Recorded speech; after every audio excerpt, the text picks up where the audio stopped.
बच्चों, आज हम लोग पढ़ेंगे समुच्चय के बारे में कि समुच्चय क्या चीज है।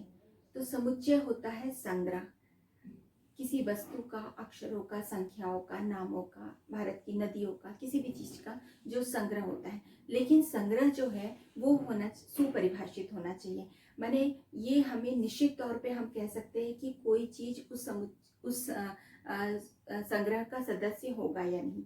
अगर निश्चित होता है तो वो समुच्चय कहलाता है और निश्चित नहीं है तो समुच्चय नहीं कहलाता है। जैसे मैं आप लोग को एग्जाम्पल देना चाहूंगी कि अंग्रेजी वर्णमाला के स्वरों का संग्रह, तो निश्चित तौर पर आप किसी से भी पूछ लेंगे तो हमें हर कोई वही जवाब देगा कि इस संग्रह में ए, ई, आई, ओ, यू आएगा। या आप कह दीजिए कि 10 से कम विषम प्राकृत संख्याओं का समुच्चय, तो हर कोई कहेगा कि जैसे 1, 3, 5, 7 और 9 आएगा। लेकिन कुछ संग्रह ऐसे होते हैं जिनके बारे में हम निश्चित तौर पर नहीं कह सकते कि उसके अवयव कौन कौन से होंगे। जैसे कि आप किसी से पूछिए कि प्रसिद्ध बल्लेबाजों का जो संग्रह है, तो प्रसिद्ध बल्लेबाजों के संग्रह में कोई सचिन तेंदुलकर या राहुल द्रविड़ का नाम ले सकता है, कोई विराट कोहली और केएल राहुल का नाम ले सकता है। सबकी लिस्ट अलग अलग होगी। तो इस प्रकार का संग्रह समुच्चय नहीं कहलाता है, जिसके बारे में फिक्स नहीं रहता है कि उसके अवयव फिक्स नहीं रहते हैं कि कौन कौन से आएंगे। तो बच्चों, आपने जाना कि समुच्चय किसे कहते हैं। समुच्चय को हमेशा अंग्रेजी के कैपिटल लेटर से दर्शाया जाता है।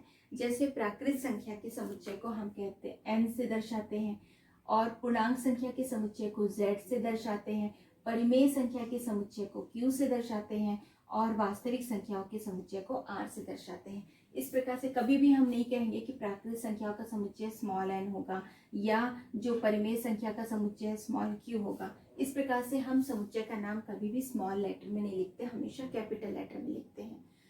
अब हमको ये सीखना है कि समुच्चय को निरूपित कैसे किया जाता है। समुच्चय को लिखने की कितनी विधियां होती हैं।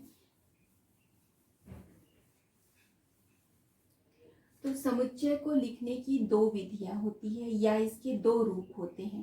पहला होता है रोस्टर रूप। रोस्टर रूप या जिसे हम कहते हैं सारणीबद्ध रूप। सारणीबद्ध रूप। और दूसरा होता है समुच्चय निर्माण रूप। दूसरा है समुच्चय निर्माण रूप। 2 रूप में हम समुच्चय का निरूपण करते हैं। तो सबसे पहले हम पढ़ते हैं कि रोस्टर रूप क्या होता है। तो रोस्टर रूप में हम समुच्चय को हमेशा एक सर्पाकार कोष्ठक में लिखते हैं। जैसे कि अंग्रेजी वर्णमाला के स्वर हैं, तो अंग्रेजी वर्णमाला के स्वर ए, ई, आई, ओ, यू। देखिए मैंने कैसा लिखा है, सर्पाकार कोष्ठक में लिखा जाएगा। अवयवों को इस प्रकार से सारणी में लिखा जाएगा और उनके 2 अवयवों के बीच में कॉमा या अर्धविराम का चिन्ह लगाया जाएगा। अगर मान लो आपको प्राकृत संख्या के समुच्चय को रोस्टर रूप में लिखना है तो हम इस प्रकार से लिखेंगे 1, 2, 3, 4 और उसके बाद 3 बिंदु दे देंगे। 3 बिंदु का मतलब है कि इनकी संख्या अनंत है। रोस्टर रूप में और किस बातों का ध्यान रखना है, किन बातों का ध्यान रखना है, तो हम ये देखते हैं कि मान लीजिए आपको एक समुच्चय बनाना है स्कूल, SCHOOL, स्कूल के अक्षरों का समुच्चय। तो आप एक सर्पाकार कोष्ठक में लिखेंगे एस। इसके अक्षर कौन कौन से हैं, तो एस है, सी है, एच है, ओ है, एल है। देखिए यहाँ पर मैंने ओ को 2 बार नहीं लिखा है। कभी भी समुच्चय के रोस्टर रूप में जब आप लिखते हैं तो कोई भी अवयव को दोबारा नहीं लिखा जाता है। और एक बात है कि समुच्चय के अवयव में क्रम का कोई महत्व नहीं रहता है। अगर आप इस समुच्चय को H, C, O, L और S ऐसा भी लिख देंगे तो ये समुच्चय सेम समुच्चय ही माना जाएगा, ये चेंज नहीं हो रहा है।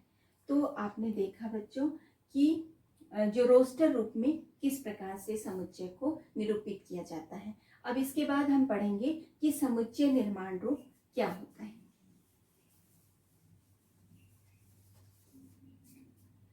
समुच्चय निर्माण रूप में हम देखते हैं कि समुच्चय के अवयवों में क्या कॉमन गुण है, क्या उनमें सब में वही क्वालिटी, कौन सी ऐसी क्वालिटी जो सभी अवयवों में है, तो वो गुण का पता लगाया जाता है और उस गुण का वर्णन किया जाता है।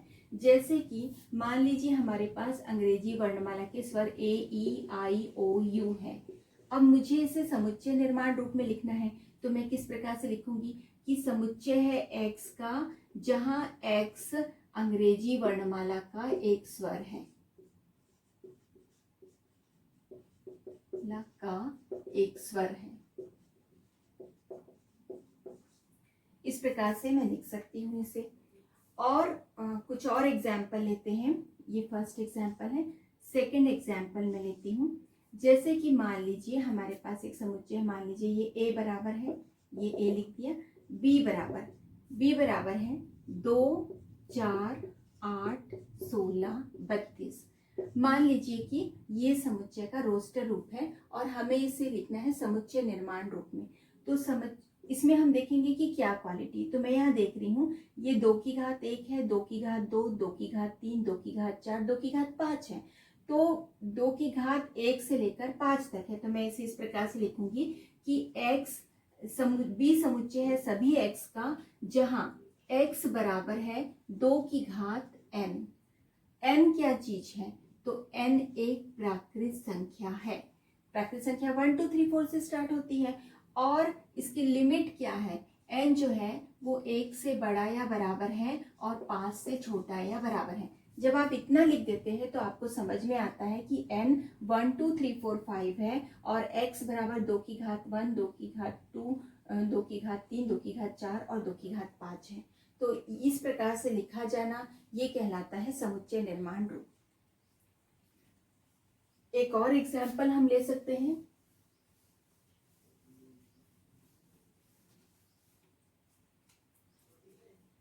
तीसरा एग्जाम्पल लेते हैं। C बराबर आ जाएगा, मान लीजिए आपके पास है 1 4 9 100 तक है। तो हम इसको किस प्रकार से लिख सकते हैं? देखिए ये लिख सकते हैं C समुच्चय है सभी x का, जहां x बराबर n की घात 2 है। यहाँ देखिए 1 की घात 2, 2 की घात 2, 3 की घात 2 से लेकर 10 की घात 2 है, जहां n एक प्राकृत संख्या है और n जो है 1 से बड़ा है और 10 से छोटा है। तो बच्चों इस प्रकार से लिखा जाना समुच्चय निर्माण रूप कहलाता है। तो आप लोग के लिए होमवर्क है, उसको जरूर बनाइए आप।